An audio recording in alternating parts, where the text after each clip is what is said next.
The alarm system screamed across the peripheral arm monitoring station. Junior Technician Valrin's four eyes widened as the gravitational sensors showed readings that shouldn't be possible. Something massive was moving through the void between stars, creating ripples in space itself like a stone thrown into still water. "Senior Monitor," Valrin called out, his voice cracking with nervousness. "You need to see this, Senior Monitor." Thexela floated over to the console, her crystalline body refracting the dim blue light of the station. She was a Lumini, a species whose people were made of living crystal and pure energy. When she saw the readings, her internal light flickered with concern. "That cannot be right. Run a full diagnostic on all sensors," she ordered. Valrin's 6 fingers danced across the controls. 20 minutes later, he looked up at her with fear in his eyes. "All systems are functioning perfectly, Senior Monitor. The readings are accurate." Thexela felt something she had not experienced in her 300 years of life. Genuine terror. The object moving toward Concordat space was roughly 15 kilometers long. No known species in the galaxy built anything that large. The biggest Concordat vessels were barely 2 kilometers at their longest. "Send emergency notification to the Central Council," she said quietly. "Use Priority Alpha protocols, and may the ancient light help us all." Within hours, the message reached the Concordat Council chambers on the diplomatic hub world of Sanctuary. The vast circular chamber held representatives from over 200 species. The insectoid creche chittered nervously, their antennae twitching.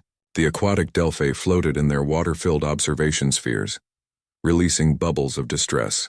Even the normally calm saurians, the reptilian species known for their wisdom and patience, showed signs of agitation. High Counselor Mirsan, an elderly saurian whose scales had turned silver with age, stood at the center of the chamber. His voice was steady, but those who knew him could detect the underlying worry. "Members of the Concordat, we face an unprecedented situation. An object of immense size approaches our territory. We do not know if it is a vessel, a weapon, or something else entirely."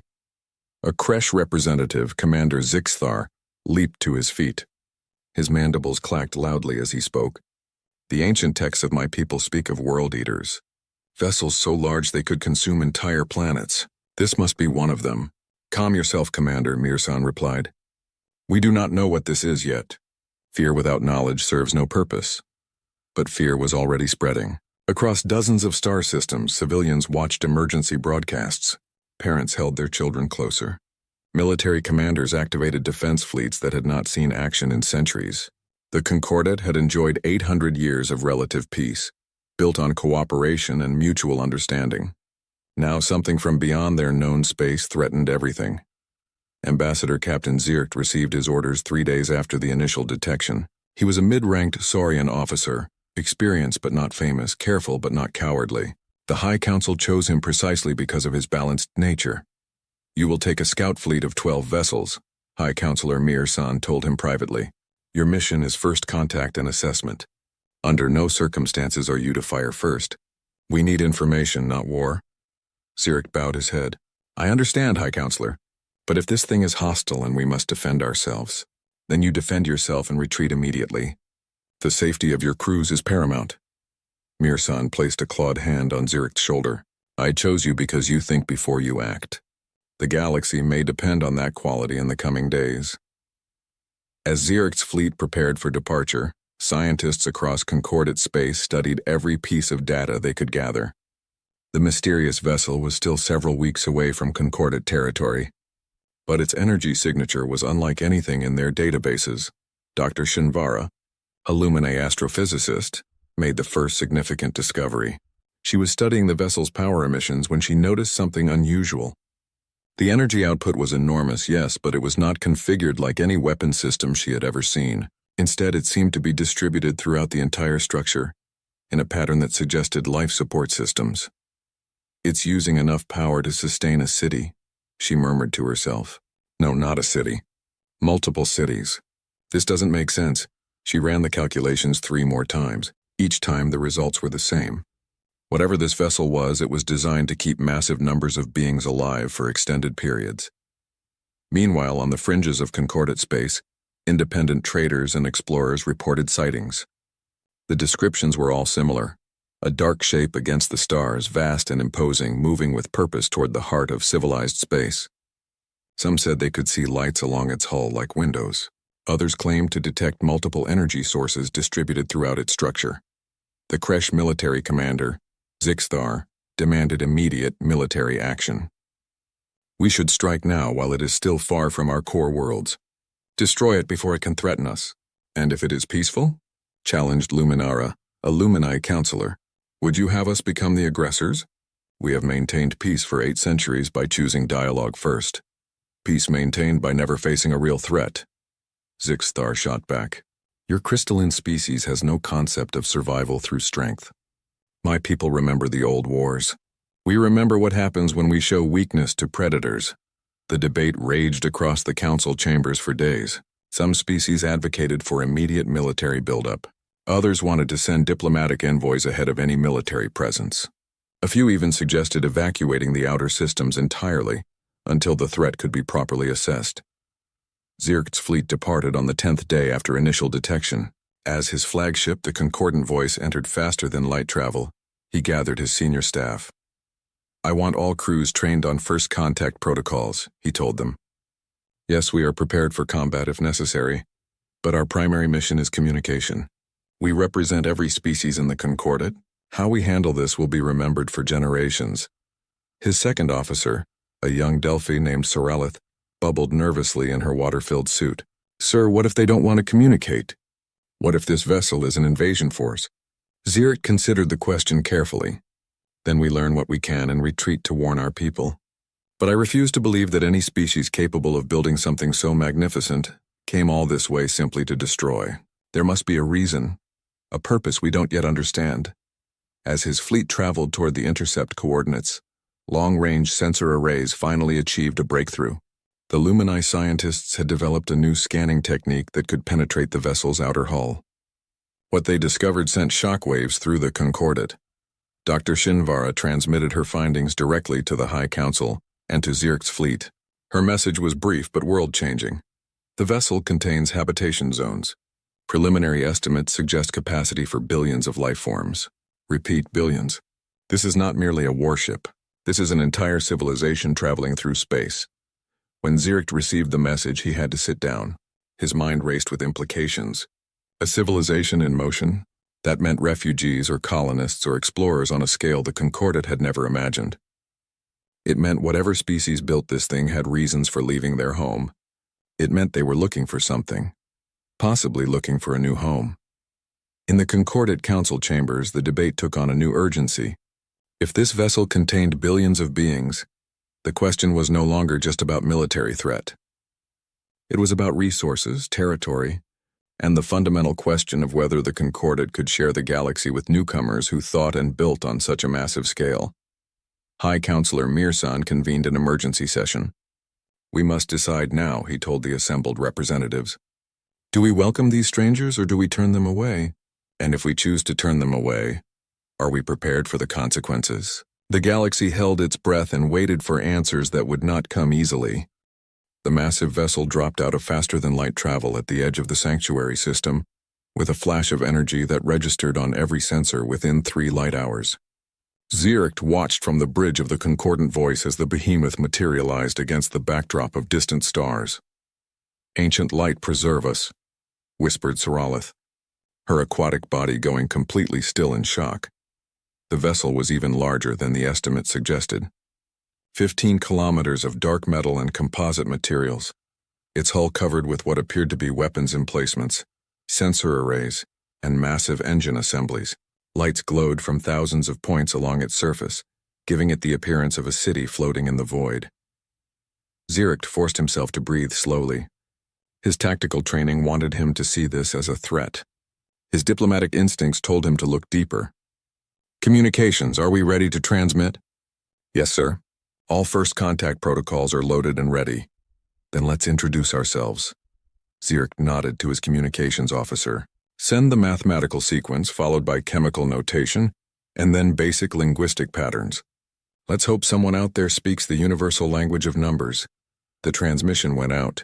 On the observation screens, the massive vessel simply hung in space, silent and imposing. Seconds turned to minutes. The bridge crew shifted nervously.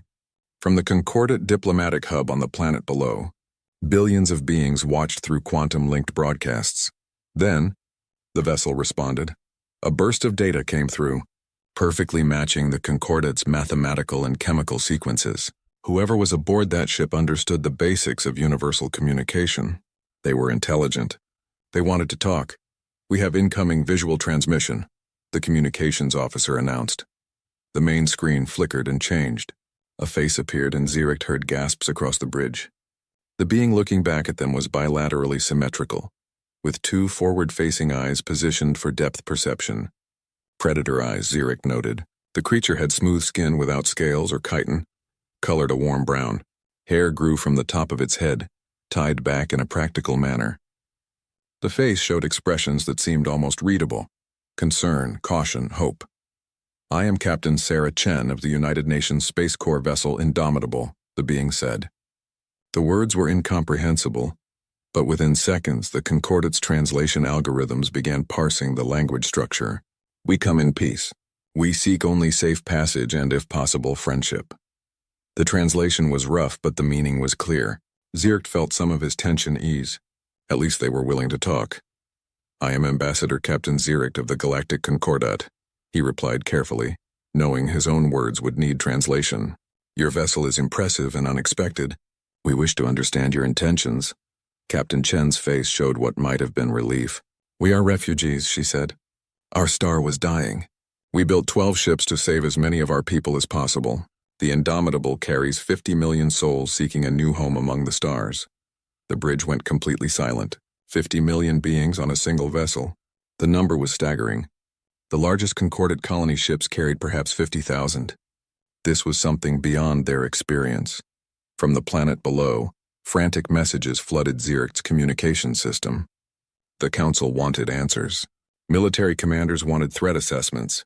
Scientists wanted data. Zirich ignored them all for the moment, focused entirely on the face on his screen. 50 million, he repeated slowly. "Your species must be remarkable builders. But I must ask, Captain Chen, why does your refugee vessel carry so many weapons?" Chen's expression shifted to something that might have been sadness.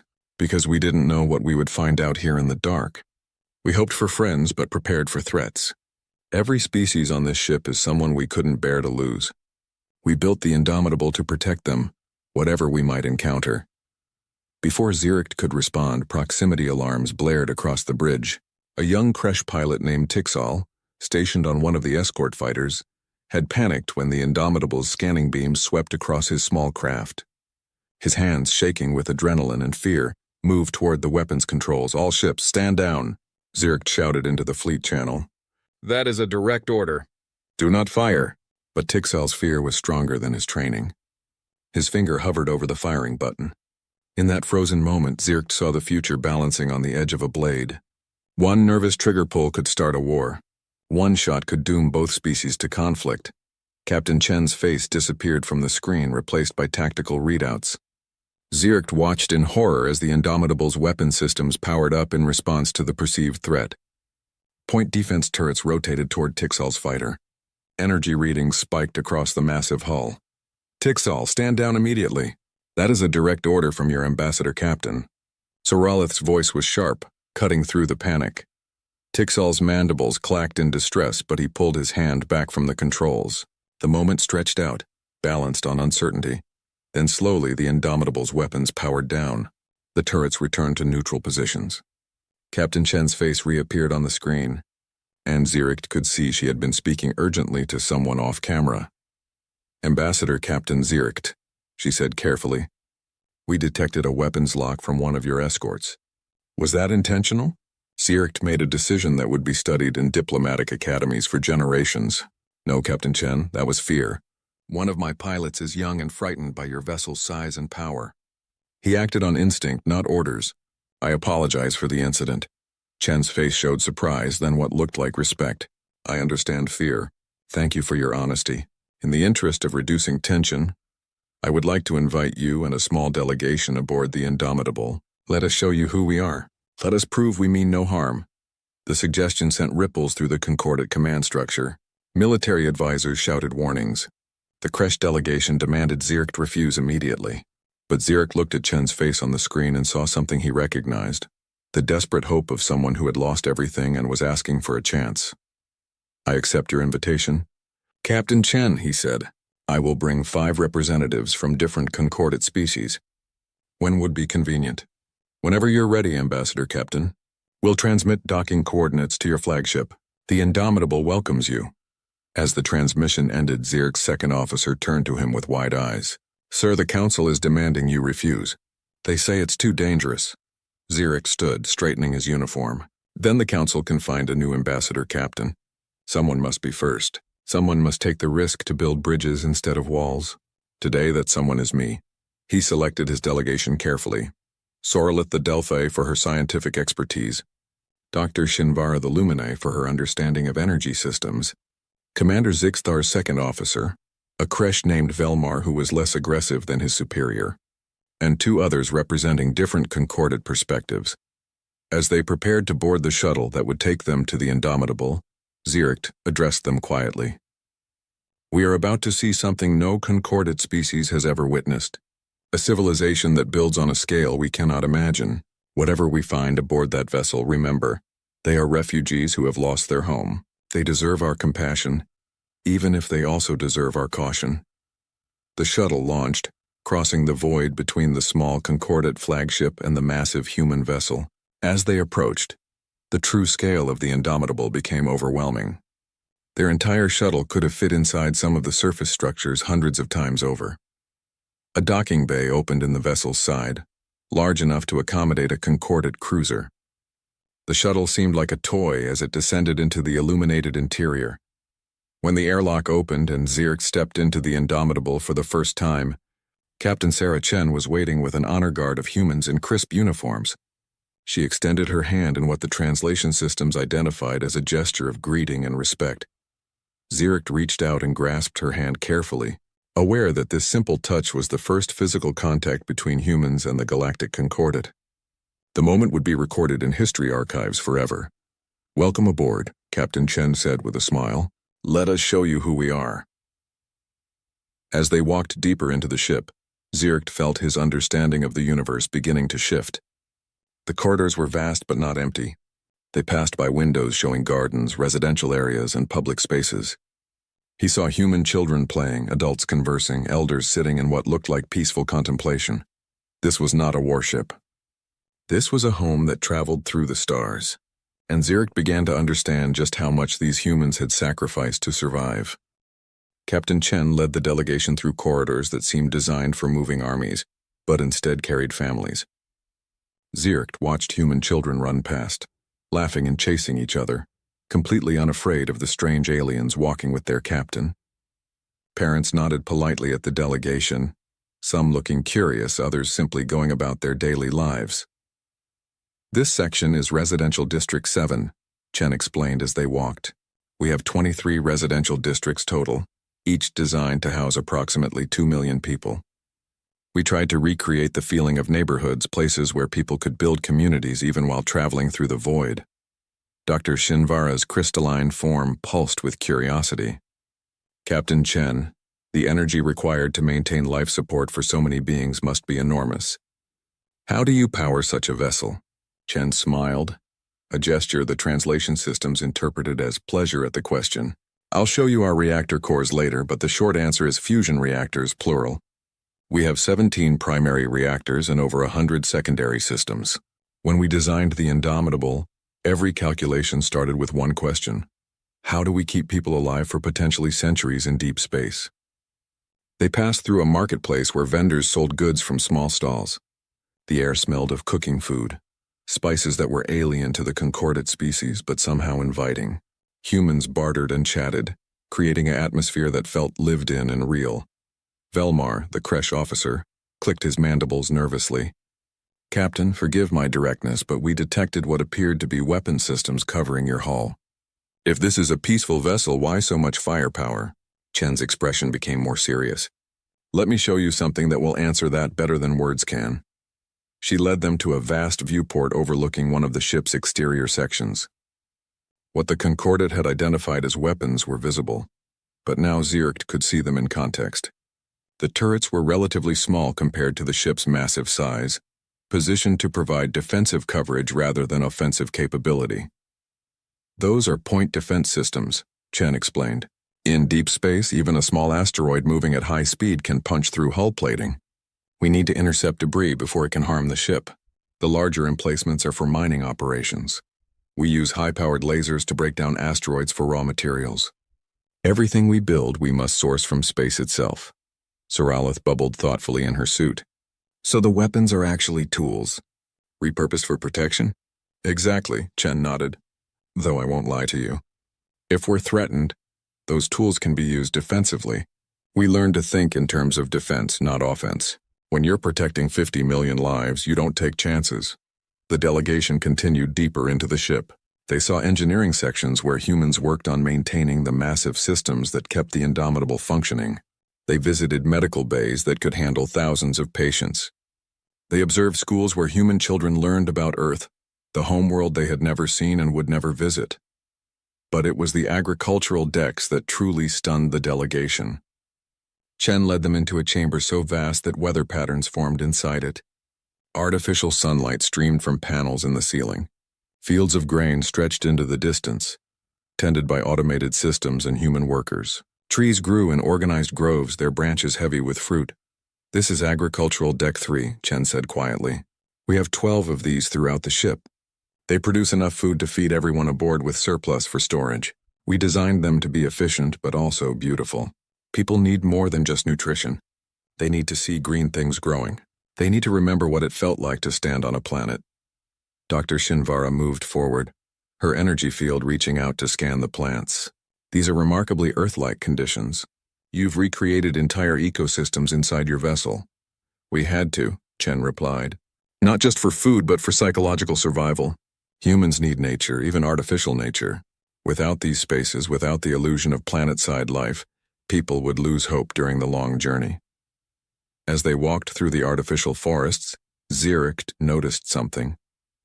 In the distance between the trees, he saw structures. Looking closer, he realized they were homes. Families actually lived here, in houses surrounded by growing things. Children playing in gardens just like they might have on ancient Earth. Some people couldn't bear living in the metal corridors, Chen explained, noticing his attention, so we let them build homes in the agricultural decks. As long as they maintain the systems and help with the farming, they can live surrounded by growing things. We learned early on that different people need different environments to feel human. Commander Velmar had been silent for some time, his insectoid features unreadable. Now he spoke, his voice subdued. Captain Chen, my people have legends of world eaters, massive vessels that consumed planets. When we first detected your ship, I believed those legends were real. I advocated for destroying you before you could reach our worlds. Chen turned to face him directly. And now? Now I see that you are not world eaters but world carriers. You brought your world with you because you had no choice. I was wrong and I apologize. Chen reached out slowly, allowing Velmar to see the gesture coming, and placed her hand gently on his chitinous shoulder. You weren't wrong to be cautious. You were wrong only in assuming the worst without evidence. Thank you for being willing to change your mind.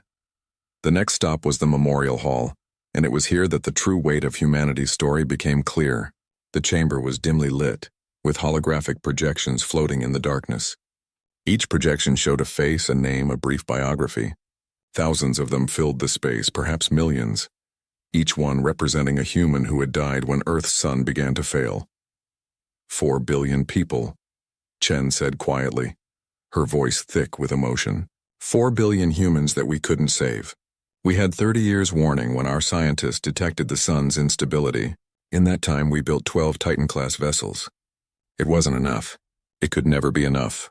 The delegation walked through the projections in silence.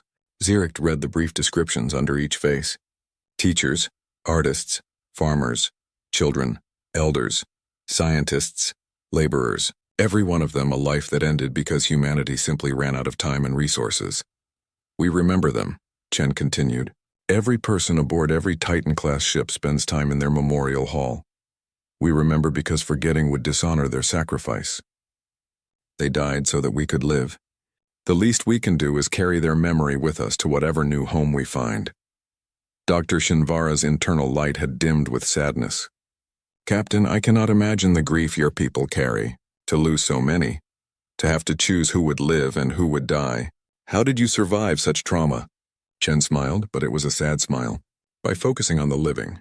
By making sure that those 4 billion deaths meant something. If we give up, if we fail to find a new home and thrive, then they died for nothing. So we keep going. We keep hoping. We keep building. They moved on to the hibernation decks, and here the scale of humanity's journey became even clearer.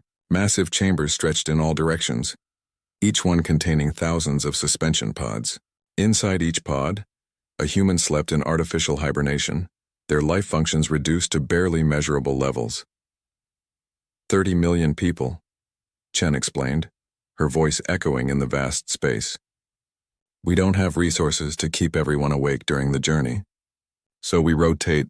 Each person spends 10 years awake, then 30 years asleep, then 10 more awake. It lets us stretch our resources and gives everyone a chance to be part of the journey. Saralith pressed her face close to one of the pods, looking at the sleeping human inside. They trust you completely, to sleep while you guide them through unknown space, to give up decades of their lives in the hope that you'll find them a home. It's not just trust in me, Chen said. It's trust in each other. Every person on this ship knows that we survive together or not at all. That's the one good thing that came from Earth's death. We learned that we're all in this together. The final stop was the bridge, where Zirk saw the command center from which humans guided their floating city. The space was functional but not militaristic. Humans worked at various stations, monitoring systems, calculating courses, maintaining communications with other parts of the ship. An elderly human man approached, his hair white with age and his face lined with years of responsibility. This is Dr. James Park, Chen introduced him. He's our chief scientist and the lead architect of the Titan-class vessels. Dr. Park bowed slightly in greeting. Ambassador Captain, I understand you have concerns about our intentions. Let me be direct. We need approximately 3 things from you.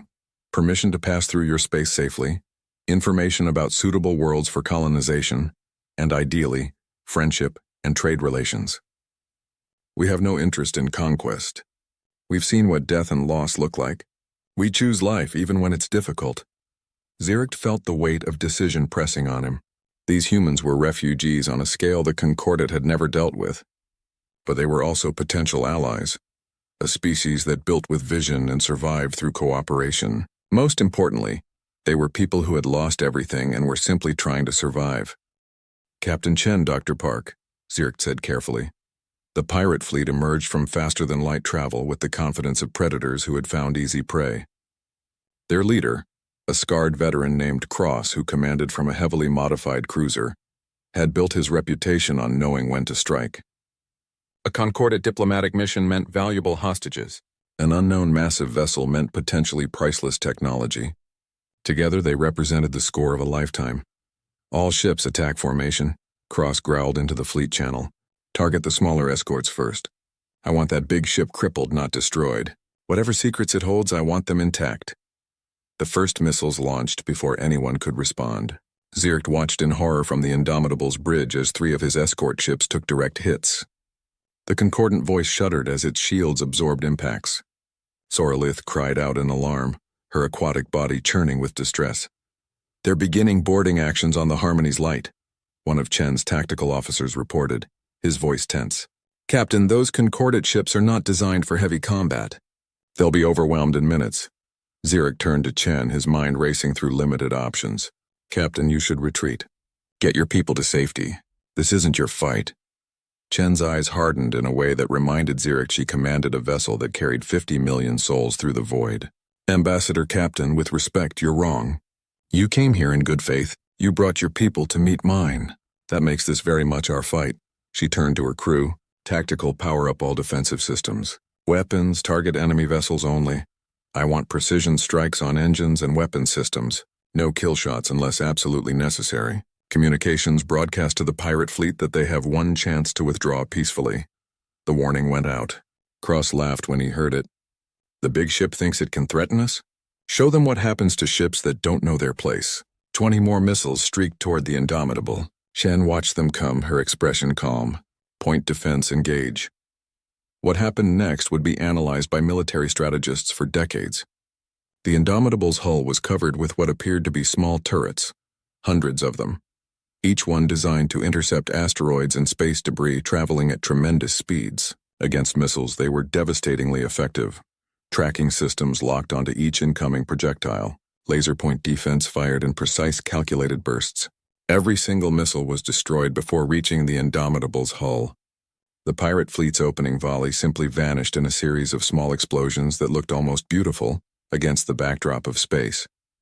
On his command ship, Cross stared at his screens in disbelief. What kind of defense system is that? Fire everything! Overwhelm their point defense. The pirate fleet unleashed its full arsenal.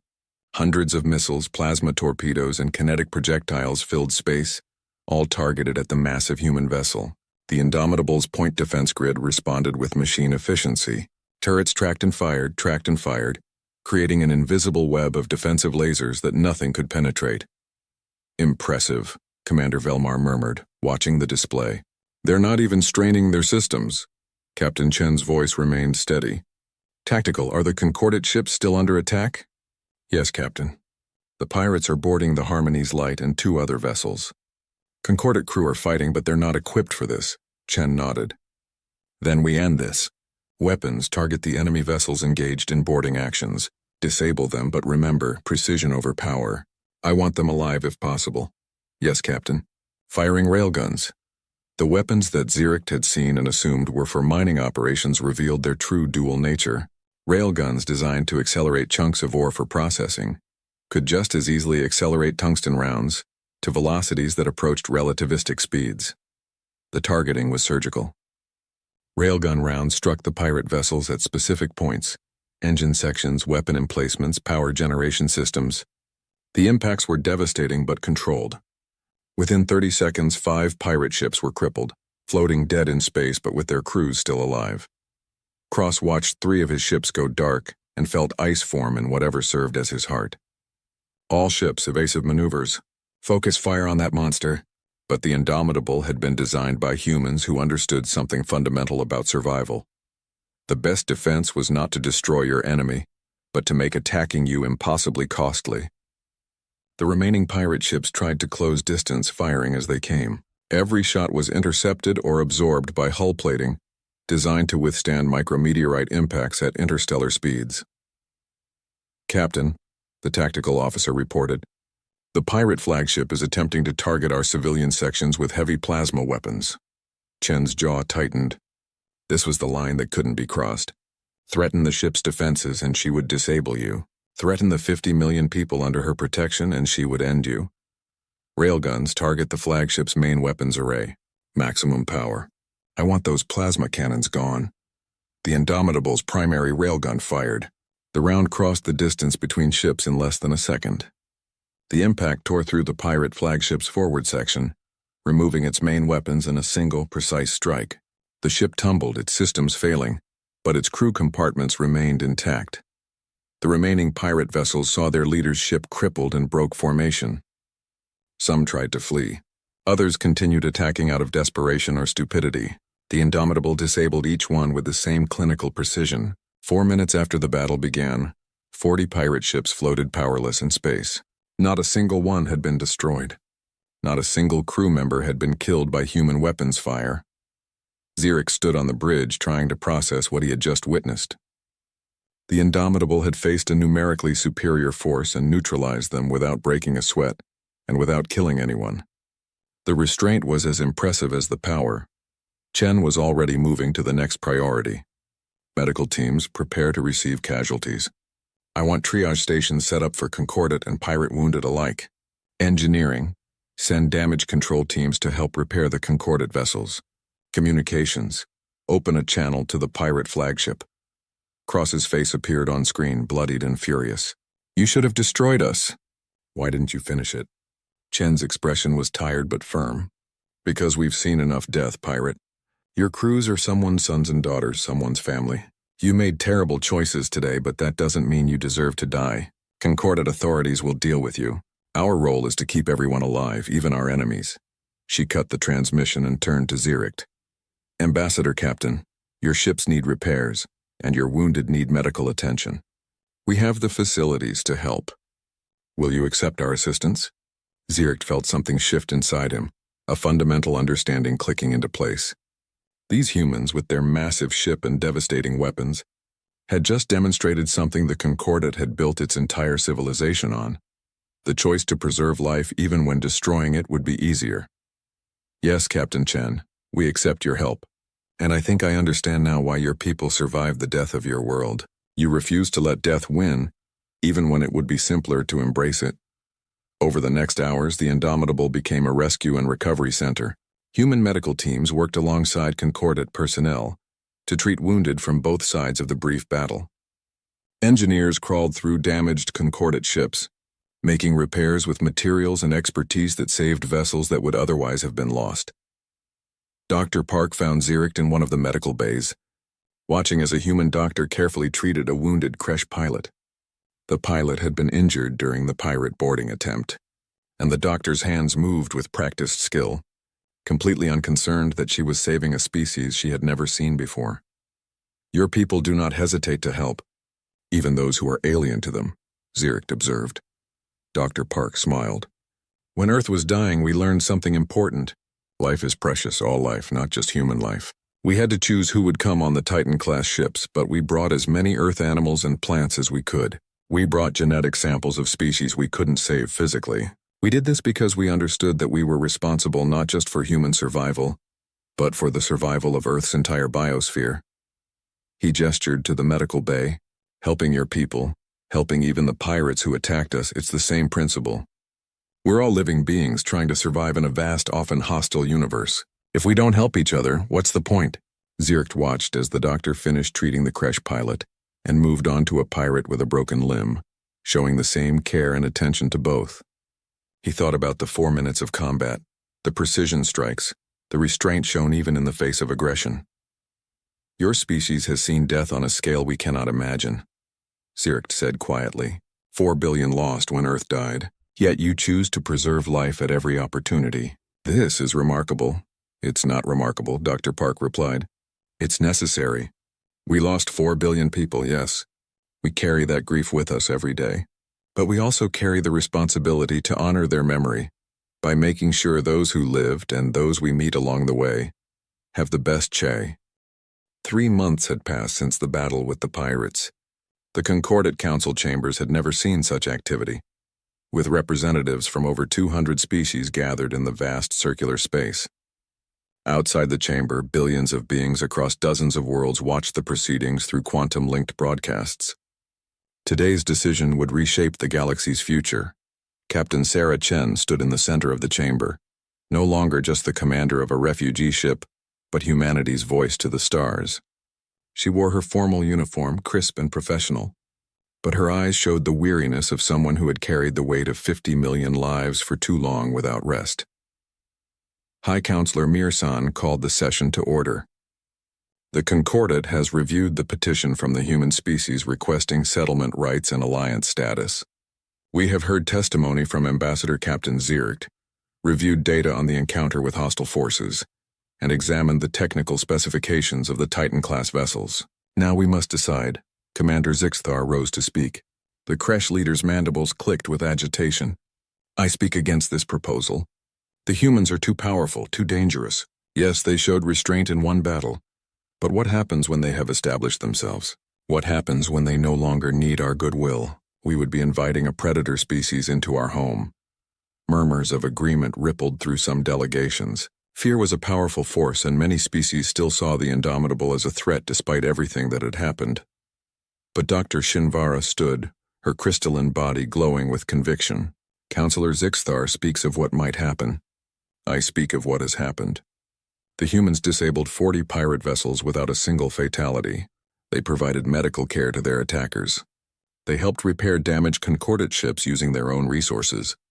They have shown us not what they might become, but what they already are, a species that chooses life over death at every opportunity. A Delphi representative added her voice. Furthermore, the humans offer us something invaluable. Their construction techniques, their survival technologies, their experience in building vessels that can sustain entire populations. If any concordate species faced an existential threat, we could learn from humanity how to survive it. The debate continued for hours. Some argued that humanity's very existence as refugees proved they were vulnerable to the same disasters that could strike any species. Others contended that humanity's military capabilities, however restrained, were too dangerous to allow into concordate territory. Finally, Zirkt requested permission to speak. Honored counselors, I have walked among the humans. I have seen their memorial hall, where they remember 4 billion dead. I have watched them tend gardens in artificial sunlight because they refuse to let their connection to nature die. I have seen them risk their lives to save strangers. He paused, his voice carrying the weight of conviction. We can choose to see them as threats, or we can choose to see them as what they truly are, survivors who have learned the most important lesson in the galaxy. We are all better off together than apart. I have submitted a formal recommendation for immediate alliance talks and settlement rights. I asked the Council to approve this recommendation. High Counselor Mirsan looked at Captain Chen. Before we vote, Captain Chen, do you wish to address the Council? Chen stepped forward and the chamber fell silent. Honored members of the Concordat, I will not pretend to fully understand your fears. My species has spent the last decades alone in the dark, desperate and afraid. But I can tell you what we have learned from that experience. We learned that isolation is death. We learned that cooperation is survival. We learned that showing kindness even to those who harm us is not weakness, but strength. She gestured to the display screens showing images of the Indomitable. You see a warship. We see a home. You see weapons. We see tools that keep our families safe. You see a threat. We see a chance to finally stop running and start building. We don't ask you to trust us blindly. We ask you to give us the opportunity to prove ourselves worthy of that trust. Chen reached into her uniform and pulled out a small data chip. This contains complete technical specifications for Titan-class construction, our fusion reactor designs, our agricultural systems, and our point defense technologies. We offer this freely with no conditions whether you approve our petition or not, because if sharing what we've learned can help even one concordate species survive a crisis, then maybe the 4 billion we lost on Earth didn't die for nothing. The chamber erupted in surprise conversation. The offer was unprecedented. Technology worth more than some species' entire economies, given freely with no strings attached. High Counselor Mirsan called for order, then called for the vote. All those in favor of granting humanity settlement rights on uninhabited worlds in the refuge systems and offering alliance status. The voting took several minutes as each delegation recorded their decision. The tension in the chamber was unbearable. Chen stood still, her face neutral, but Zirkt could see the hope and fear warring in her eyes. Finally, High Counselor Mirsan announced the results. The motion passes 147 in favor, 53 against. Humanity is granted settlement rights on 3 Class M worlds in the refuge systems: New Terra, Haven's Rest, and Sanctuary's Promise. Furthermore, humanity is offered provisional alliance status with the Galactic Concordat, to be reviewed in 10 standard years. Chen's legs nearly gave out with relief. 50 million people finally had a home. After all the loss, all the fear, all the desperate hope, they had a future. The formal ceremonies took another hour, with documents signed and treaties witnessed. When it was finally done, Chen found Zirkt waiting for her outside the council chambers. "Congratulations, Captain," he said warmly.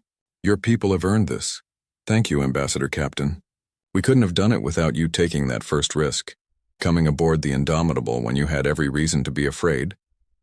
Zirkt made a gesture that translated as a smile. "I have been appointed the first Concordat ambassador to humanity. It seems I will be spending considerable time among your people.